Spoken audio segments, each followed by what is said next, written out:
Welcome back. This is Exopolitics Radio. I'm your host, Alfred Weber, and today we have indeed a very special guest, Dr. Johann Calleman, who holds a PhD in physical biology and has served as an expert on cancer for the World Health Organization. He is the author of The Mayan Calendar and the Transformation of Consciousness, as well as Solving the Great Mystery of Our Time, the Mayan Calendar. Welcome, Dr. Calleman. Thank you. Pleasure to be with you. Oh, good. In your book, The Mayan Calendar and the Transformation of Consciousness, you write, yet it should not be overlooked that the Mayan calendar also conveys a unique message. There is a deadline for the creation of the enlightened golden age at the end of time, and we all need to participate as co-creators in that process. I wondered if you could elaborate more on the meaning of that passage. Yes. Okay. Well, I believe that there are a series of cosmic energies coming in a very specific orders, so to speak.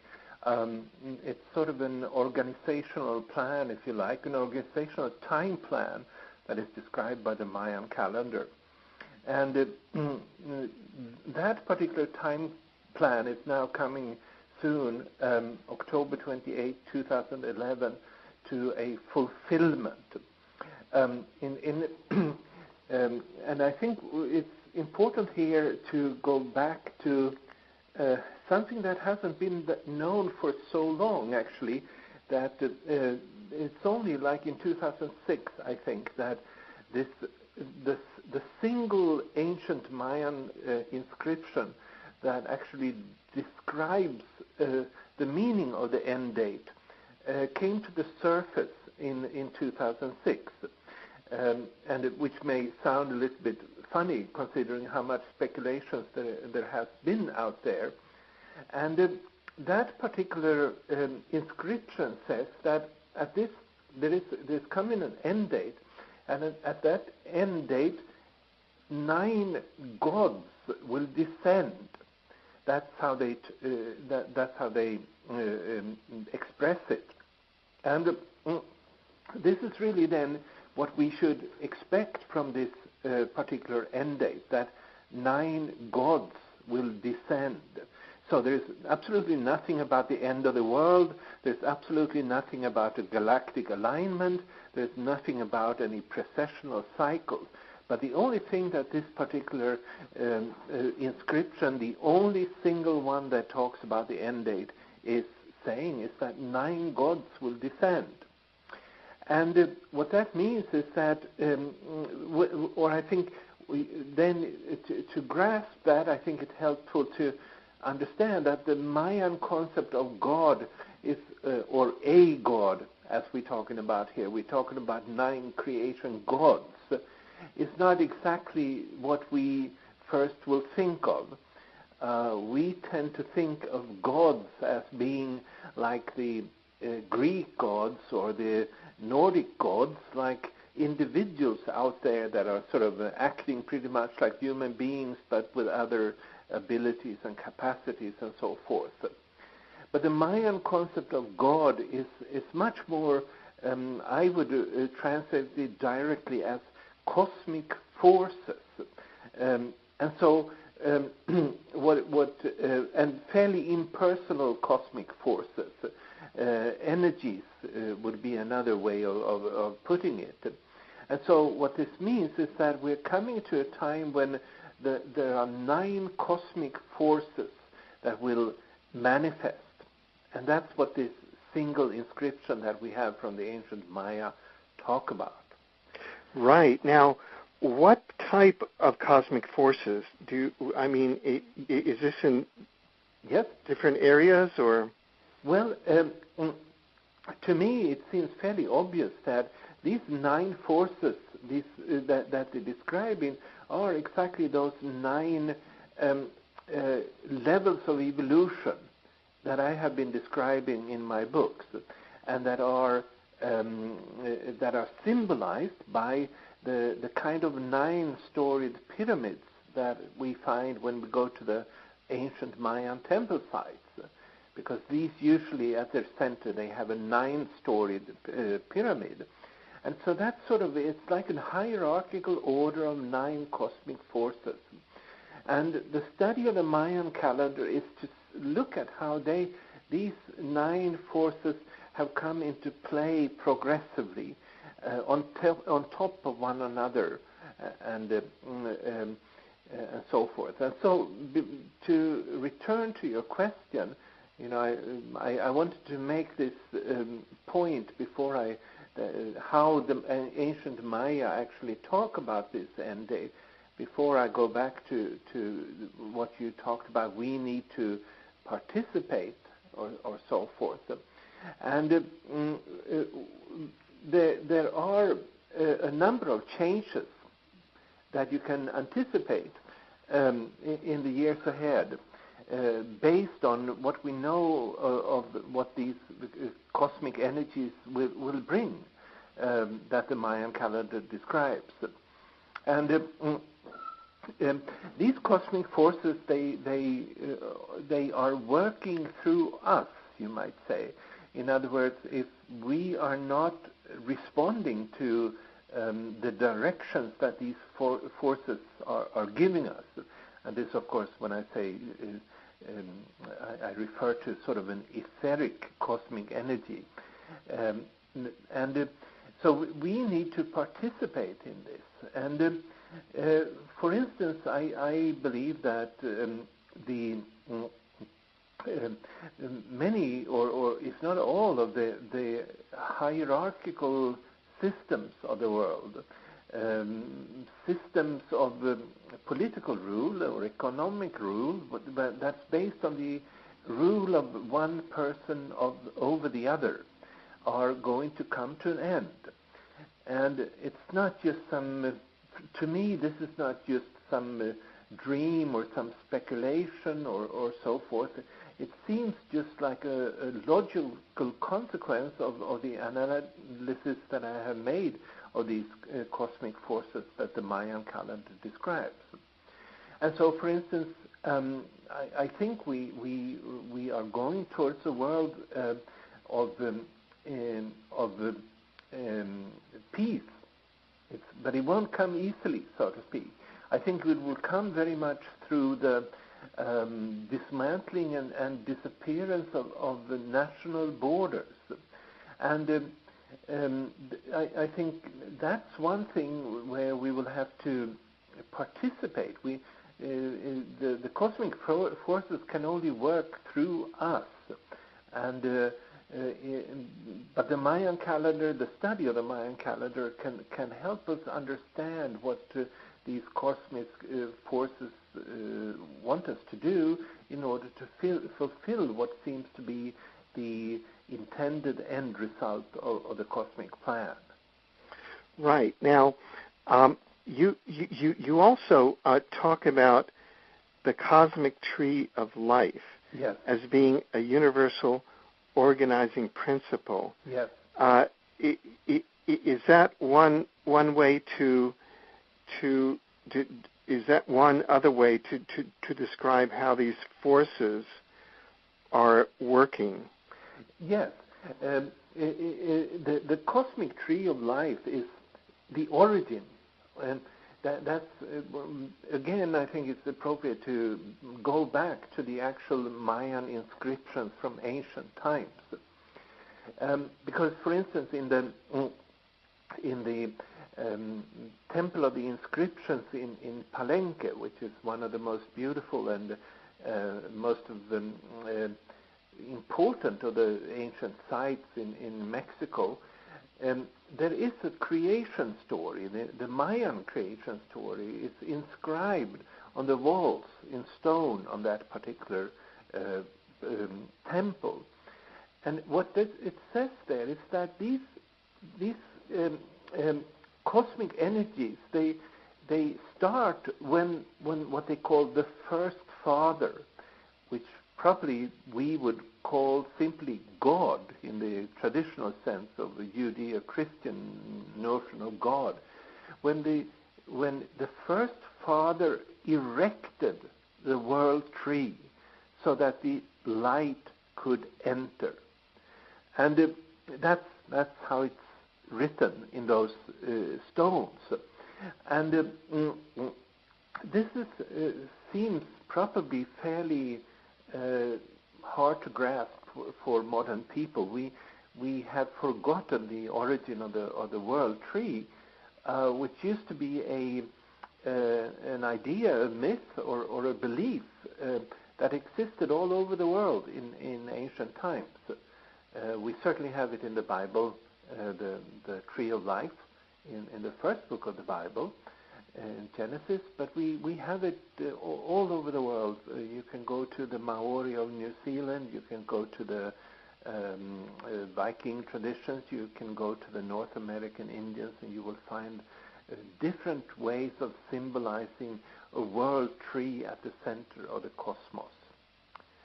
And what is fascinating here is that, again, how some of these things that are very relevant for our own time is surfacing at the current time. And so recently, and I'm talking about 2004, in the scientific literature, it was published a study that showed that the universe, if you study the what they call the afterglow, the background microwave radiation from this initial primordial event called the Big Bang by modern physicists. When they studied that, they found that there is a big axis that is emerging at the very time, from the very birth of the universe. And it's also now recently been reported that the whole universe seems to be rotating around this big axis. And this is completely different from the traditional Big Bang story, where it's just presented as a big explosion. Here we're starting to see that there is a structure of the universe from its very beginning. And what I'm saying in my forthcoming book, The Purposeful Universe, is that this axis that modern science now, with its all very advanced satellite technology, has discovered, is the same thing as what the ancients talked about as the tree of life, a huge tree-like or the axis-like structure from which all the universe basically is created. So this is a fascinating story, and I will describe that in my coming book that is due to be published in December of this year. Right. Now, also, with regard to space and time, you also talk about the acceleration of time. Yes. And I wondered if you could talk to our listeners a bit about that. Well, it sort of combines the two things we've been talking about so far. It is, on the one hand, these 9 cosmic forces, which are really cosmic wave movements, developed with different frequencies on top of one another. And the other thing is the tree of life, the cosmic tree of life, which then now no longer really is a myth, but it's a sort of a physical reality of our universe, around which it's all organized, as it seems. And from this center of the universe, from the central axis of the universe, from this tree of life, it is that wave movements of different frequencies are emanating. It's sort of sending out in different directions wave movement that serves to create the physical universe as we know it. But these wave movements are coming or are going through the universe. They sent through the universe at different frequencies. And so for a long time, from the Big Bang, 16 billion years ago, when the first matter came into existence, there was a wave movement with a very, very low frequency that dominated creation. Shifts in energy then took place as rarely as every 1.25 billion years. But on top of that, developed another wave movement that had a frequency that was 20 times higher. And then there was another one that was activated later. That was 20 times higher frequency, and then it went up until we come to the current level of evolution, the galactic level of evolution, where this wave movement has a frequency of only 360 days. So in this whole process, we've gone from a frequency of change of energies of about 1.25 billion years to approximately a year. And so step by step, the rate of creation has increased, and with all of these, with each of these 9 cosmic forces. And as this happening, we human beings, we are experiencing this frequency increase in the cosmic plan, and usually we experience it as time going faster. And in reality, it is then the divine creation process that increases its frequency. And we are now at the 8th of the 9 levels there, and there is just one more level to go that may have an even higher frequency of change. And that one will be activated only in the year 2011. Right. Yeah. We'd like to cover the year 2011 just later in the program, but right now you've written the matrix of these frequency changes seems to be divided in alternating periods called days and nights, and you've written, quote, around the time that the 6th night begins on November 8th, 2009, that's just in a few months, we may expect that the meltdown intensifies and the U.S. dollar collapses, and with it, the established monetary system in the world. Many things may trigger such an event, but it's important to understand that whatever triggers it, and it may be some kind of a political event, it is the energy of this night that will bring it about. Since we're about to go into the 6th night, I wondered if you could talk about some of the dynamic of that period. You also say, incidentally, that is why it is important what will be made of the rebirth energy of the second half of the 6th day. So we're now in the second half of the 6th day, and starting in November 8th, 2009, be going into the 6th night. I wondered if you could talk about the dynamics of the upcoming year through November 8th to 2010, which would be the 6th night. Yeah. Well, you know, my expectation is that this will be a difficult time, and especially I do expect that there will be an intensified economic downturn, and this will hit